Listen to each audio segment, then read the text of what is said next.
ታገኛለህ። እግዚአብሔር ካንተ ጋር ነዋ። የእግዚአብሔር ክብር ይገለጣል ባንተ ውስጥ። ራስን እንድትሰጥ ይገባል። ራስን መስጠት ደግሞ በእምነት ውስጥ እግዚአብሔር ባንተ ውስጥ እንዲገለጥ ማድረግ ሲችል ነው። ራስን ለሱ አሳልፈህ ልትሰጠው።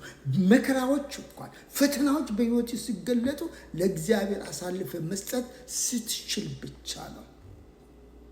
ለዚህ ነው አምላካችን እርሱ ስለ ኃጢአታችን፣ ስለ በደላችን፣ ስለ መርገማችን ሁሉ ራሱን አሳልፎ ሰጥቷልና። በዚሁ ዮሐንስ ወንጌል ምዕራፍ 15 ቁጥር 14 ላይ ስለ ወዳጆቹ ነፍሱን ከማኖር የሚበልጥ ምን አይነት ፍቅር አለ ይላል።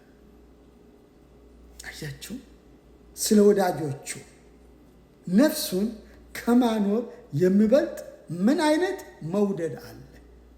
አያችሁ፣ ይሄ ነው አምላክ እኛን ስለወደደ ፍጥረታቱን ስላፈቀረ እርሱ ስለኛ ነፍሱን ሰጥቷልና። በዚህ ልናምን ይገባል። በዚህ ቃል ልንኖር ያስፈልጋል።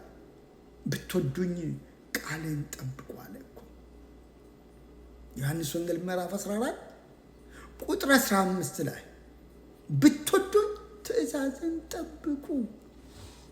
ወንድም ጌታን የምትወድ ከሆነ ትእዛዛቱን ጠብቅ። ትእዛዛቱ ደግሞ ጠላቶቻችሁን ውደዱ፣ የማይወዷችሁን ውደዱ፣ በሰማያት ላለው አባታችሁ ልጆች ትሆኑ ዘንድ የማይወዷችሁን ውደዱ፣ ለሚያሳዷችሁ ጸልዩ፣ መርቋቸው፣ እግዚአብሔር ዋጋን ይከፍላልና። እሱ የፍቅር አምላክ ነው ወገኔ። አንደኛ ዮሐንስ መልእክት ምዕራፍ 4 ቁጥር 8 ላይ እግዚአብሔር ፍቅር ነው ይላል። ፍቅር የሌለው ከቶ እግዚአብሔርን አያውቀው።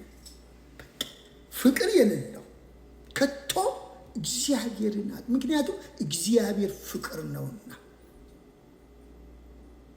ስለዚህ በቃሉ ልንኖር ግድ ነው። በእውነት በጌታችን በኢየሱስ ክርስቶስ የምናምን ከሆነ እርሱ የሰው ልጆችን ማዳኑ ደሙን አፍሶ ስጋውን ቆርሶ እኛን ያዳነን አምላክ ብለን የምናምን ከሆነ የማይወዱንን እንውደዳቸው። ያኔ እግዚአብሔር ባንተ ውስጥ ይገለጣል። ሌሎቹ የመዳን ምክንያት ትሆናለህ። የመዳን መንገድ ትሆናለህ። አንተም ትባረክ።